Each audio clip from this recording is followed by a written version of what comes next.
আমি বলি আপনার যে ঈমান আপনাকে বাজার থেকে আপনার মসজিদের সাথে বাসা, এই বাসা থেকে ফজরের নামাজে মসজিদে যে ঈমান না আনতে পারে, এই ঈমান আপনাকে জান্নাতে নিয়ে যাবে, এটা কল্পনা করেন কিভাবে? এটা তো আকাশ কুসুম কল্পনা ছাড়া কিছুই না।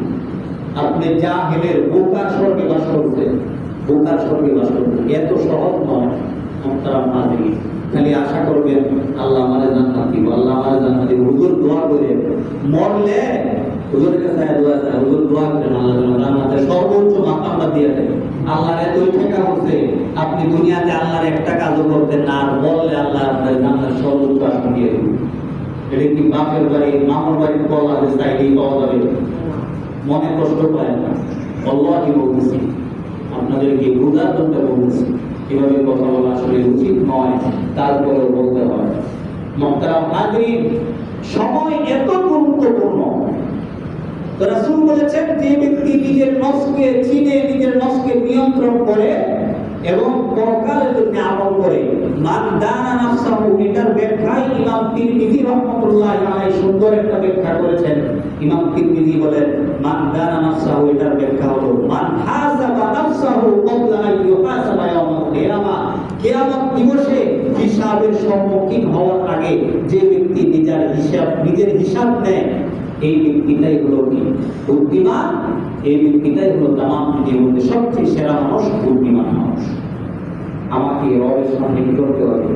দাঁড়াতে হবে। আমাকে রবের সামনে দাঁড়াতে হবে। আল্লাহ রাব্বুল আলামিন সূরাতুল হাসর 18 নম্বর আয়াতে আল্লাহ তাআলা বলেন, ইয়া আইয়ুহাল্লাযীনা আমানু, ইয়া আইয়ুহাল্লাযীনা আমানু তাকুল্লাহ ওয়ালতানজুর নাফসুম মা কদ্দামাত লিগাদিন ওয়াত্তাকুল্লাহ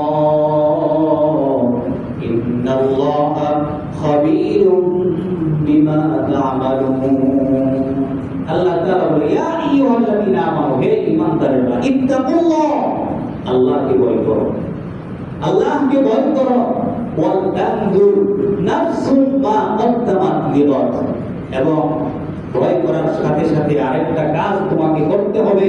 তুমি যদি ঈমানদার হও, মুমিন হও, নারী পুরুষ যে কেউ হও না কেন, ওয়াল তানজুর, তুমি দেখো, মা কদ্দামাত লিগাদিন, তুমি আগামীকাল, তাফসীরের মধ্যে আসছে, তাফসীরে ইবনে কাসির 8 নম্বর খণ্ডের 77 নম্বর পৃষ্ঠায়, বিশ্বহাসিবু আনফুসাকুম ক্বাবলা আন তুহাসাবু, অর্থাৎ তোমরা নিজেদের হিসাব আগেই করো।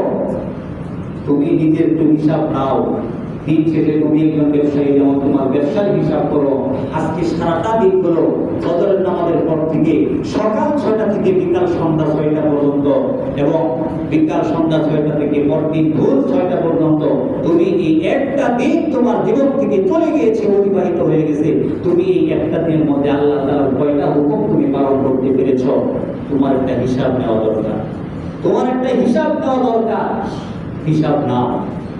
এই জন্য মাইমুন ইবনে মেহরান, বিশিষ্ট একজন তাবিঈ, বিখ্যাত একজন তাবিঈ, তিনি বলেছেন, লা ইয়াকুনুল আবদু তাকিয়ান হাত্তা ইউহাসিবা নাফসাহু ক্বাবলা আন ইউহাসাবা। কোন ব্যক্তি, তামাম পৃথিবীর কোন ব্যক্তি, চাই পুরুষ হোক নারী হোক, সে ততক্ষণ পর্যন্ত মুত্তাকি হতে পারবে না যতক্ষণ পর্যন্ত না সে হিসাবের দরজায় দাঁড়ানোর আগে নিজের হিসাব নেয়। নিজের হিসাব যে ব্যক্তি না নেয়, সে ততক্ষণ পর্যন্ত কি হতে পারবে না? মুত্তাকি হতে পারবে না। হযরত ওমর ইবনে খাত্তাব রাদিয়াল্লাহু তাআলা আনহু, তার এক হাদিসের মধ্যে আসছে, তিনি বলেন, যে ব্যক্তি এই দুনিয়াতে হিসাব নেয়, হাসিবু আনফুসাকুম ক্বাবলা আন তুহাসাবু, তোমরা পরবর্তীতে তোমাদের হিসাব নেওয়ার আগে নিজেদের হিসাব তোমরা নিজের আগে কি করো? একবার নাও। ওয়াতাযায়্যানু লিয়াউমি আরদিল আকবার, এবং তোমরা বিশাল দিবস কিয়ামত দিবসের জন্য নিজেদেরকে প্রস্তুত করো, নিজেদেরকে প্রস্তুত করো। ওয়া ইন্নামা ইয়াসিফুল হিসাবু আলা মান হাসাবা নাফসাহু ক্বাবলা ইয়াউমিল কিয়ামা ফিদ দুনিয়া। মূলত কিয়ামতের ময়দানে ওই ব্যক্তির হিসাব সহজ হয়ে যাবে যে ব্যক্তি দুনিয়ায় থাকা অবস্থায় সে নিজের হিসাব নিয়েছে। যে ব্যক্তি নিজের হিসাব দুনিয়াতে নিয়েছে, তার হিসাব কিয়ামতের ময়দানে সহজ হয়ে যাবে। আপনারা খুব ভালো করে বোঝেন, একজন ব্যবসায়ী মনিবের অধীনে একজন কর্মচারী কাজ করে সারাদিন, কাজ করার পরে মনিব যখন বিকালবেলা আসে বা রাত্রে আসে, এই মনিব তার কাছে চূড়ান্ত হিসাব যখন পেশ করে, কর্মচারী তার আগে এই হিসাবটা পেশ করার আগে সে নিজে নিজে তার একটা খসড়া হিসাব আছে না নাই? খসড়া হিসাব আছে না নাই? আছে। যদি কোনো কর্মচারী এই খসড়া হিসাবটা সে সুন্দর করে করতে পারে, তাহলে তার জন্য মনিবের সামনে হিসাব দেওয়া কঠিন না সহজ? কঠিন না সহজ? অবশ্যই সহজ হয়ে যাবে। আর যদি তার কোনো খসড়া হিসাব না থাকে, যখন সে একেবারে চূড়ান্ত হিসাব তার মনিবের সামনে যখন দিবে, দেওয়ার পরে সে তখন তার অনেক ভুলভ্রান্তি প্রকাশ হয়ে যেতে পারে, কারণ সে তো আগে হিসাব করে নাই।